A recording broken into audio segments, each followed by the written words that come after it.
Welcome back to Quantitative Reasoning Online. Lesson 9D, questions. Okay, probably just recently viewed the tutorial for wearing your same old socks, and hopefully you went back and did the tutorial yourself, playing with the Excel spreadsheets, and also going through to get the credit for the 5 or so points that the video is worth. So let's go to the questions. Let's do question 1, 2, and 3. Nah, let's not get crazy. Let's go in order. Let's do question 1 first.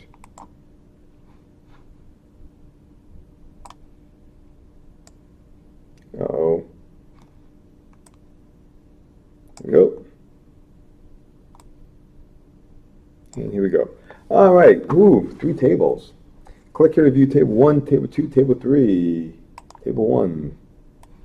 Okay. Table 2. Okay. Table 3. Alrighty. Okay. Various grades. Again, see how these look. And let's see the 11th grade. 234 feeds 2001 feeds 2001. 2000 feeds 2001. So 234 paired with 190. Yep. 2012 feeds 2013. So 260 feeds 214. Yep. All right. It looks reasonable or similar. So which variable should be the independent variable placed on the horizontal? So again, independent, x-axis, be explanatory. Which variable should explain the vertical, the horizontal? Which one are you looking at, though?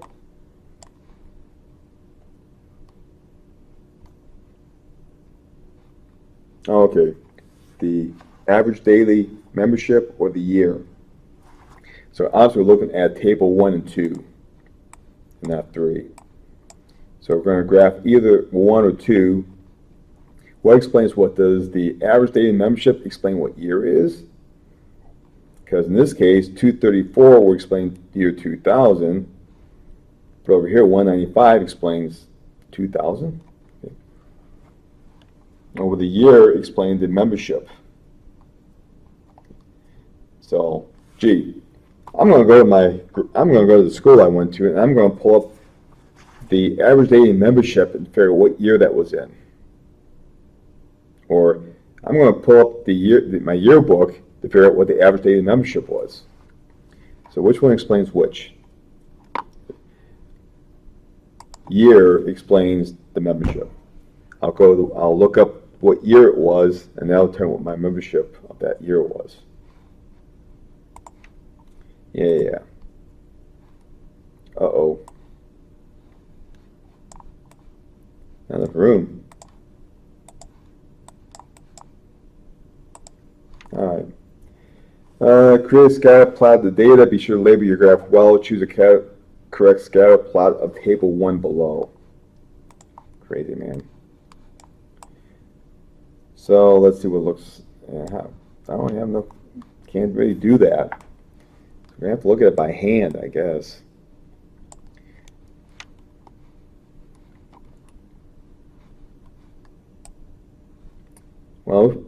Well, we can immediately rule some out because we're saying the year is the explanatory, the horizontal. So I can immediately rule out these 2 graphs. Okay. And let's look at the minimums.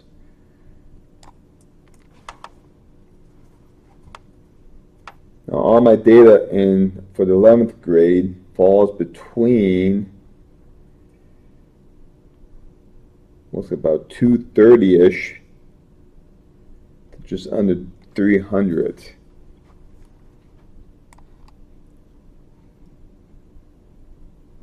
And this graph has data that goes below 200.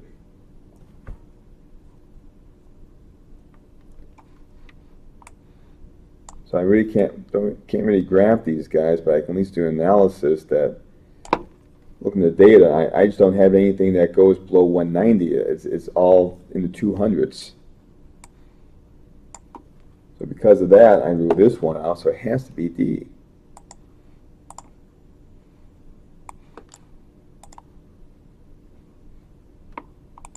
Okay. If they'd have given me the Excel spreadsheet data, I could have actually spread it, graphed them, or if I wanted to type it in Excel, I could have done it. But analysis is good. Like I said, just get rid of how the axes were wrong and basically how the data range was wrong. What's the following best description of the behavior of the ADM table for DM for table 1? So again, here's our data. Strong negative, not really. Strong positive correlation.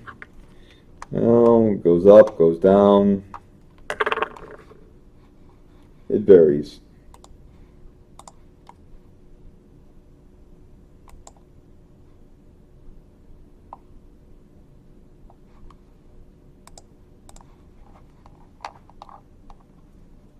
Okay, choose the correct scatter plot for 2.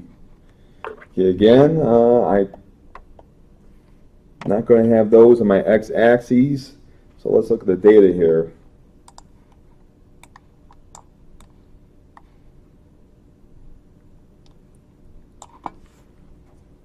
Data has a high of about 250 and it gets down in the 180s. So again, just showing how it goes, you know, almost 300, nothing under 200. I have data that's below 200, and everybody gets that high.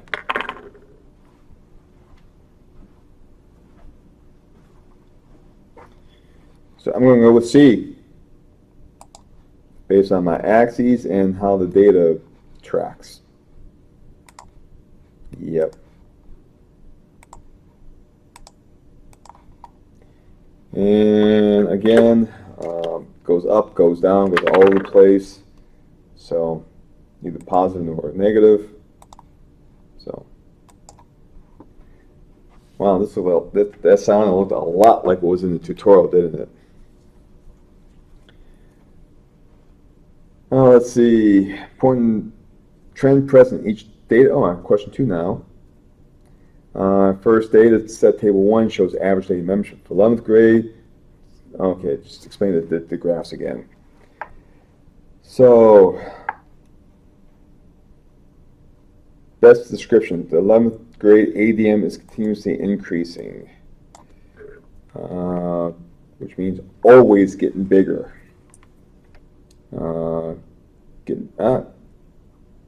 When smaller, bigger, bigger, bigger, bigger, smaller, bigger, bigger, bigger, smaller, smaller, smaller. Okay, can't be A. Can't be A.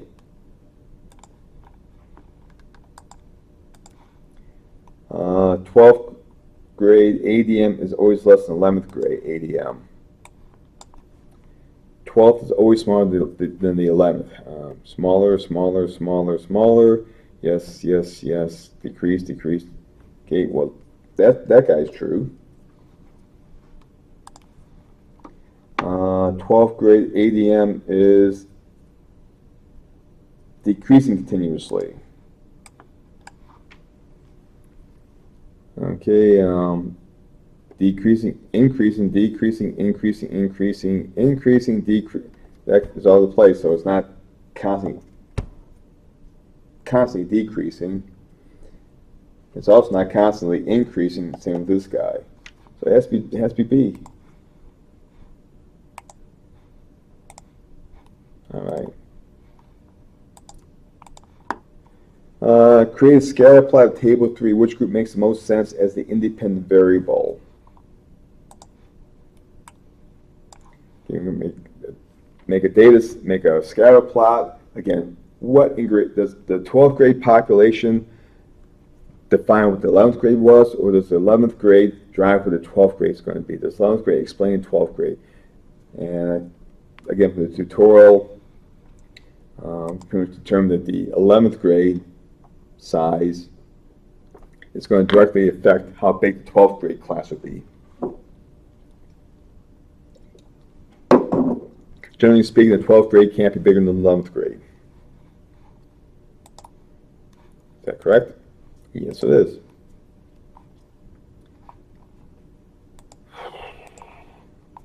Okay, here's a scatter plot of the 11th grade driving 12th grade. We've already determined the 11th grade is the x-axis, so that rules that out.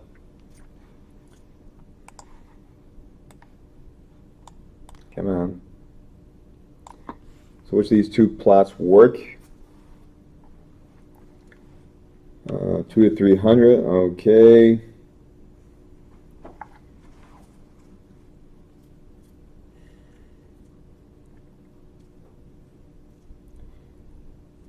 Similar data, so let's take a look.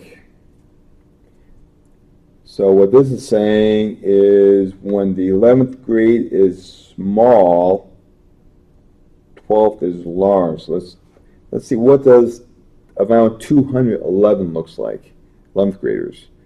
So here's some 200s, smaller 200 ones, and they all tend to hang around 200, which is like down here. And when the 11th grader class gets larger, like around here, they're more like up this way. So this graph's also out of whack. Now, when I'm around the lower 200s, yep, and the upper getting towards 300, I'm up here. So, yeah. This one tends to track more on the data, to get the tabulated data.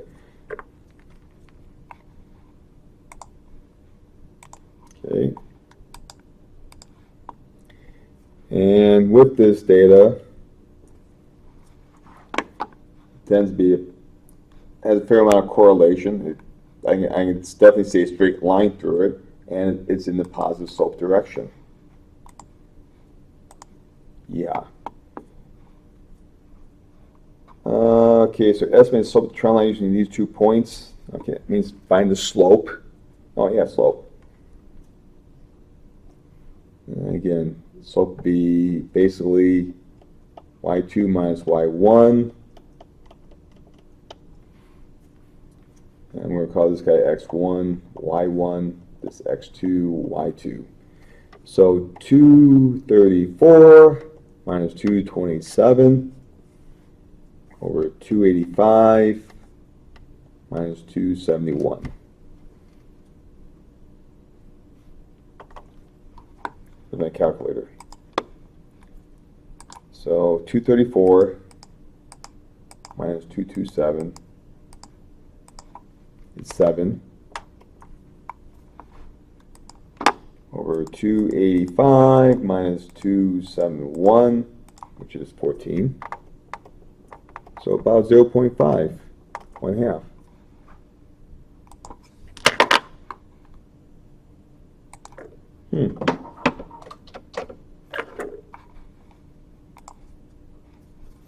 Alrighty.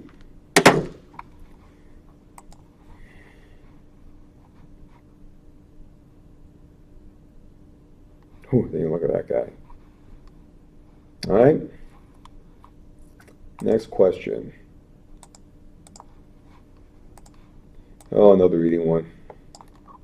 At least it's not as wordy. Let's see. According to the article, SIDS happen each year in the United States. According to the article, how many were there in the United States? And looking through it, here's quickly see there's the only number.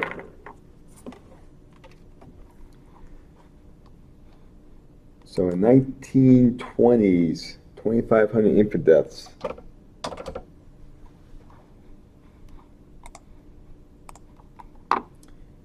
And the hypothesis was what swollen gland? Research found that many SIDS had larger thymuses than expected. Thymus gland.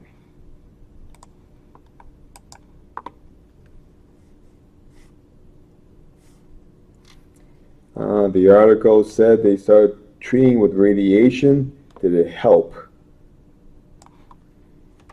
Okay, proposed radiating the thymus. Previous tests had come primarily from people suffering from prolonged stress, and the thymus glands were smaller than normal due to stress. Ooh. Okay. So actually, they would normal size one. With other words, I missed some of these little details. Thyroid gland, which is located near the thymus, was also exposed to radiation, causing thyroid cancer when you grow up. Ultimately, the answer is no, it did not. Because there was nothing wrong with the thymus. Is that it? That's it.